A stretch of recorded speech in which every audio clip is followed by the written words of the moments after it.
हरियाणा चौपाल में आपका स्वागत है और मैं हूं आपके साथ लोकेश लकी जगवानी। खबरों की शुरुआत करते हैं विस्तार के साथ। भारत सरकार के स्वच्छता सर्वेक्षण 2021 में देश में हरियाणा को दूसरा स्थान प्राप्त हुआ।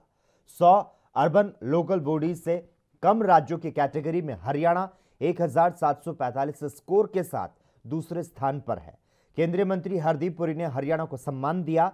हरियाणा के 7 शहरों ने स्वच्छता सर्वेक्षण में सम्मान जीतकर प्रदेश का नाम रोशन किया।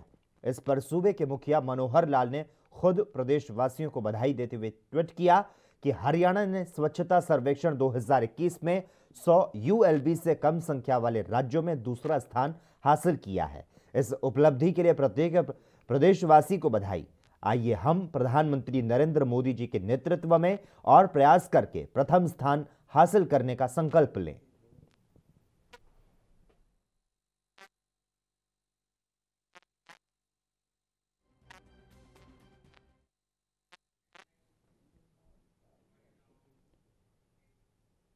प्रधानमंत्री नरेंद्र मोदी द्वारा तीनों कृषि कानूनों को वापस लेने के ऐलान के बाद अब हरियाणा के गृह मंत्री अनिल विज ने देश में इमरजेंसी लगाने वाली पूर्व प्रधानमंत्री इंदिरा गांधी समेत पूरी कांग्रेस पर कड़ा प्रहार किया।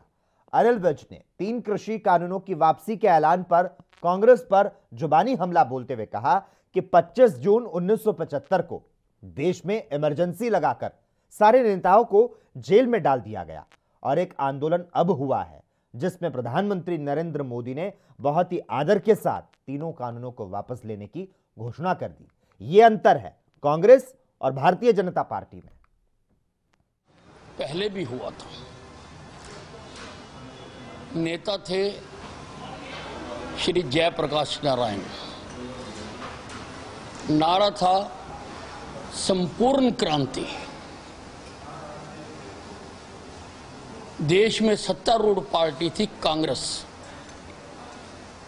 प्रधानमंत्री थी इंदिरा गांधी। उन्होंने लोगों की बात मानने की बजाय 25 जून 1975 को इमरजेंसी लगाकर सारे नेताओं को जेल में डाल दिया था। एक आंदोलन अब हुआ है किसानों का 3 बिलों को लेकर, और मैं ये कहना चाहता हूं कि ये बच्चा कांग्रेस के राहुल और प्रियंका जो प्रधानमंत्री नरेंद्र मोदी जी की बिल वापस करने की घोषणा के बाद चहक रहे हैं, उनको पहले अपने खानदान का और अपनी पार्टी का इतिहास जानना चाहिए। इनको प्रजातंत्र पर बोलने का क्या अधिकार है? इन्होंने प्रजातंत्र की कब लाज। वहीं हरियाणा के उप मुख्यमंत्री दुष्यंत चौटाला ने बयान देते हुए नए कृषि कानूनों को वापस लेने पर प्रधानमंत्री नरेंद्र मोदी का आभार जताया। आइए सुनते हैं क्या कुछ कहा उन्होंने। प्रधानमंत्री ने तीनों कृषि कानूनों को वापस लेने का निर्णय लिया है, सराहनीय है। मैं प्रधानमंत्री का धन्यवाद करूंगा कि किसानों के इस लंबे संघर्ष को देखते हुए उनने इस पावन अवसर पर ये निर्णय लिया, और उम्मीद भी रखूंगा जो और समस्याएं कृषि क्षेत्र से संबंधित है, केंद्र की सरकार कंसल्टेशन कर कृषि क्षेत्र को और आधुनिक, बेहतर और प्रॉफिटेबल कैसे बनाया जाए, उस पर भी आने वाले भविष्य में कदम उठाने का काम करेगी। और साथ में हम ये भी प्रयास करेंगे कि मिलकर जो लोग किसी मुकदमे में इस आंदोलन के दौरान, चाहे वो दिल्ली में हो, हरियाणा में हो, पंजाब में हो, नॉन लीथल एक्टिविटीज के अंदर अगर इन्वॉल्व रहे हैं तो उनके भी मुकदमे वापस लिए जाए। कृषि मंत्री जेपी दलाल ने तोशाम में आज चैम्बर कॉम्प्लेक्स की आधारशिला रखी और इस दौरान उन्होंने कहा कि गरीब आदमी धन के अभाव में न्याय की लड़ाई नहीं लड़ सकते। उनकी सहायता के लिए अधिवक्ता ग्रुप बनाकर आम आदमी की सहायता के लिए अच्छी मिसाल पेश करें ताकि उनको न्याय मिल सके। मुझे आशा है कि अनूठा उदाहरण पेश करेगी ताकि लोगों का न्यायपालिका न्याय प्रणाली पर विश्वास बना रहे। तोशाम बार के प्रधान नेहरा जी के आमंत्रण पर और हमारे सारे वरिष्ठ वकील, जिसमें भिवानी बार के प्रधान भी थे, पिलानिया साहब, सुरेंद्र जी लोहारू बार के प्रधान, और यहाँ पर वकीलों के लिए जो चैम्बर का निर्माण का कार्य का शुभारंभ होना था, उसके लिए मैं आया हूँ। और ये जो क्षेत्र है चौधरी बंसीलाल जी की कर्मभूमि रही है। मेरे दोस्त सुरेंद्र सिंह जी ने यहाँ राजनीति की है और तोशाम में आके मुझे बड़ी खुशी मिलती है और मुझे आशा है कि यहाँ की बार एक अनूठा उदाहरण पेश करेगी गरीब आदमियों के लिए जो धन के अभाव में न्याय की लड़ाई नहीं लड़ सकते। उनकी सहायता के लिए एक अलग से ग्रुप बना करके आम आदमी की सहायता करेंगे और एक सारे देश में एक अच्छा उदाहरण पेश करेंगे जिससे न्यायपालिका पर न्याय। उधर फरीदाबाद के आईएमटी प्लॉट होल्डर डायरेक्टरी 2021 के शुभारंभ कार्यक्रम में केंद्रीय मंत्री कृष्णपाल गुर्जर, कैबिनेट मंत्री मूलचंद शर्मा, विधायक नरेंद्र गुप्ता, विधायक नैनपाल रावत, विधायक राजेश नागर ने शिरकत की। इस कार्यक्रम का शुभारंभ दीप प्रज्वलित कर किया गया। इसमें इंडस्ट्री की मांगों और समाधान को लेकर बातचीत की गई। आईएमटी प्लॉट होल्डर डायरेक्टरी 2021 में उन सभी के एड्रेस हैं जो इससे संबंधित है। उद्योग इस देश के विकास की धुरी है। अगर उद्योग नहीं पनपेंगे तो देश कभी नहीं पनपेगा। उद्योग देश को रोजगार भी देते हैं और राजस्व भी देते हैं। इसलिए उद्योगों को जो सुविधाएं चाहिए वो उसको मिलनी चाहिए और मोदी जी की सरकार और मनोहर जी की सरकार उस काम को तेजी के साथ कर रही है, क्योंकि वो जानते हैं कि देश का विकास कैसे होगा। इसलिए उद्योगों को पूरी तरह से सुरक्षित माहौल भी चाहिए, सुविधाएं भी चाहिए, इंफ्रास्ट्रक्चर भी चाहिए, सब चीज़ चाहिए।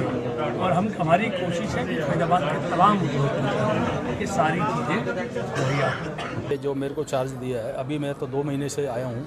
उससे पहले हमारे वीरवान जी थे, एमएल शर्मा जी थे, मगर जिस तरह आज हमारे पॉलिटिशियंस चाहे कृष्णपाल जी थे, नैनपाल रावत जी थे, मूलचंद शर्मा जी थे, उन्होंने बोला फ्यूचर में कभी भी कहीं बिजनेसमैन या इंडस्ट्रिस्ट को कोई दिक्कत होती है तो आप हमसे कभी भी बात कर सकते हैं और हम आपको कभी भी कोई दिक्कत नहीं होने देंगे, क्योंकि इंडस्ट्री फलनी फूलनी ज़रूरी है, जिससे हमारे स्टेट का रेवेन्यू भी आता है और लोग जॉब भी करते हैं और उससे पूरे स्टेट का फ़ायदा होता है। डायरेक्टरी में हमारे जो प्लॉट होल्डर्स हैं उनके सबके एड्रेस हैं, मोबाइल नंबर हैं, नाम है।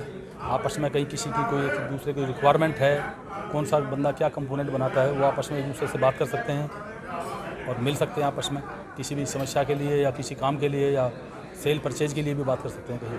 सर हर व्यक्ति हम तो इसमें क्या हमारे आईएमटी में इंफ्रास्ट्रक्चर में काफ़ी परेशानी चल रही है, उसके लिए हम बार बार लोगों से मुलाकात भी कर रहे हैं। लोकल पॉलिटिशियन से भी मीटिंग की है, HSIIDC के ऑफिसर से भी मीटिंग कर रहे हैं, वो डेवलप करना है। प्लस कुछ हमारी लोकल कुछ रिक्वायरमेंट ऐसी है। डॉक्टर भीमराव अंबेडकर राष्ट्रीय विधि विश्वविद्यालय में डॉक्टर APJ अब्दुल कलाम पुस्तकालय का उद्घाटन किया गया। सुप्रीम कोर्ट जस्टिस सूर्यकांत ने बतौर मुख्य अतिथि इसका उद्घाटन किया और इस दौरान उन्होंने कहा कि पुस्तकालय ही एक ऐसा स्थान है जहां ज्ञान बढ़ाने का खजाना होता है। छात्रों को अपने स्वर्णिम भविष्य के लिए किताबों को अपनाना पहला जीवन साथी बनाना चाहिए। वर्तमान के गूगल सर्च के दौर में किताबों की भूमिका को सिमटा देखकर दुख होता है। हमें विशेष तौर पर शैक्षणिक संस्थानों में अच्छी पुस्तकालयों को विकसित करने पर जोर देना चाहिए। अब्दुल कलाम देश के ही नहीं पूरे विश्व के एक बहुत बड़े वैज्ञानिक, ग्रेट ह्यूमन बीइंग, एक ऐसे साधारण व्यक्ति के तौर पर जाने जाते हैं जिन्होंने शिक्षा के लिए बहुत कुछ किया और वो खुद बहुत बड़े शिक्षाविद थे। लाइब्रेरी का उनके नाम से होना अपने आप में हर एक यंग स्टूडेंट के लिए प्रेरणा का स्रोत है और मुझे पूरा गर्व है और पूरा भरोसा है इस बात का कि सारे प्रधानमंत्री नरेंद्र मोदी द्वारा 3 कृषि कानूनों को रद्द करने की घोषणा का सोनीपत के सांसद रमेश कौशिक ने स्वागत किया। सांसद रमेश कौशिक ने कहा कि उक्त तीनों कानून किसानों के हित के लिए लाए गए थे, लेकिन कुछ किसान पिछले काफी लंबे अरसे से इसका विरोध कर धरना दे रहे थे, जिसको गंभीरता से लेते हुए प्रधानमंत्री नरेंद्र मोदी ने गुरु पर्व के अवसर पर तीनों कानूनों को रद्द करने की घोषणा की। ये एक बेहद ही सराहनीय कदम है। माननीय प्रधानमंत्री नरेंद्र मोदी जी ने जो 3 बिल वापस लिए हैं किसानों के, उसके लिए हम प्रधानमंत्री जी को बहुत बहुत बधाई देते हैं कि उन्होंने जो उनकी सोच थी, जो उनकी करनी थी, किसानों के हितैषी होना, चाहे फसल बीमा योजना की बात थी, चाहे हर खाते में 6,000 रुपये डालने की बात है, और भी जो भी बातें थी वो एक बार फिर उन्होंने कहा है कि हम समझने में हमारी कोई भूल हुई है और हम तीनों बिलों को जो किसान नहीं चाहते तो वापस लेते हैं। इसके लिए हम प्रधानमंत्री जी का स्वागत करते हैं और अब किसानों से निवेदन करते हैं कि वो भी इस बात के लिए खुशी मनाएं। तारीख से पार्लियामेंट सेशन है, उसके बाद ये जब प्रधानमंत्री ने कह दिया तो उसके बाद कोई बात तो बची नहीं, लोग बाद सेशन आएगा उसमें पास हो जाएगा। किसानों को कह रहे हैं जब तक वो नहीं मिलेगा हम उठेंगे नहीं। ऐसा है MSP हमारे स्टेट में तो शायद धान है कि हम उनकी पूरी खरीद हमने की है लगातार। आपने बताया कितना हमने खरीदा है, कितना हुआ है, और प्रधानमंत्री मोदी पर विश्वास रखना चाहिए। वहीं कांग्रेस महासचिव प्रियंका गांधी ने प्रधानमंत्री को पत्र लिखकर लखीमपुर मामले में पीड़ितों को न्याय दिलाने की मांग की है, जिस पर राज्यसभा सांसद दीपेंद्र हुड्डा ने प्रतिक्रिया दी है। क्या कुछ कहा उन्होंने, सुनाते हैं आपको। Unfortunate that MOS Home, whose son is the main accused in the Lakhimpur case, where farmers were crushed to death, he continues to be in his post. It is more unfortunate that the same MOS Home is being showcased by the BJP in all its political meetings and administrative programs across UP, as if he is one of the main leaders of BJP in the state. Somehow this smacks of absolute arrogance with which BJP is running the affairs, and we demand immediately the minister either should be sacked or he should resign. There is no hope of either of that because so much time has passed. But still we demand that this should be done immediately so that justice can prevail and some message that justice to those families will be meted out is given out. वहीं मेवात जिला कांग्रेस कार्यालय पर नूह विधायक और CLP उपनेता आफ्ताब अहमद ने कृषि कानूनों की वापसी पर प्रतिक्रिया दी। उन्होंने कहा कि देर आए दुरुस्त आए, किसानों का संघर्ष रंग लाया। 3 कृषि कानूनों को वापस लेने के फैसले पर किसानों को हार्दिक बधाई। भाजपा सरकार को हमारे किसानों के सामने झुकना पड़ा। किसान और मजदूर वर्ग ने पूरी दुनिया में एक मिसाल को कायम किया कि शांतिपूर्वक आंदोलन से हमेशा विजय प्राप्त होती है। उन्होंने कहा कि आंदोलन के दौरान सरकार द्वारा बार बार हथकंडे अपनाए गए, किसानों के आंदोलन को दबाने की कोशिश की गई, लेकिन किसान टस से मस नहीं हुए। भारत में प्रजातंत्र की जीत हुई है और तानाशाह को अपनी हठधर्मिता से उस पर नीचे आना पड़ा है। आज किसानों की जीत हुई है, लाखों करोड़ों किसानों ने जो संघर्ष किया उनकी जीत हुई है, किसान संगठनों की जीत हुई है और कांग्रेस पार्टी ने राहुल गांधी जी के दृढ़ निश्चय ने, जिन्होंने पहले दिन से इन 3 कृषि कानूनों का पहले ही दिन से काला कानून करार दिया था, उनके लिए पहले से अपनी समर्थन दिया था और उनके खिलाफ संघर्ष कर रहे थे और पंजाब से शुरू किया था उन्होंने संघर्ष, उनको मुबारकबाद देते और सब कांग्रेस जन जिन्होंने संघर्ष किया उन सबको आज मुबारकबाद देते। आज लोकतंत्र की जीत हुई है और हठधर्मिता की आज हार हुई है। जैसे जो नोटबंदी थी, जैसे कोरोना काल में फेल हुए थे, ऐसे ही अब इनको दिखने लग गया चुनाव आ रहे हैं, हार निश्चित दिखने लग गई। हिमाचल में हार हुई, अन्य प्रदेशों में हार हुई, क्योंकि ये सिर्फ राजनीतिक तौर पे अपने फैसले लेते हैं, चाहे महंगाई की बात हो चाहे वो हो, और इसी वजह से आज किसानों की जीत हुई है। हम कहेंगे हरियाणा के किसान, पंजाब के किसान और पूरे देश के किसान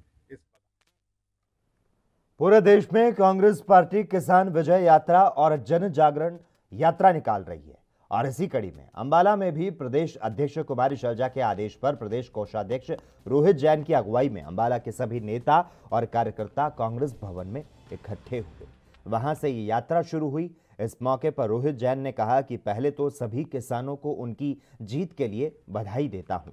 इसके साथ ही उन्होंने किसान आंदोलन में शहीद हुए किसानों को श्रद्धांजलि दी।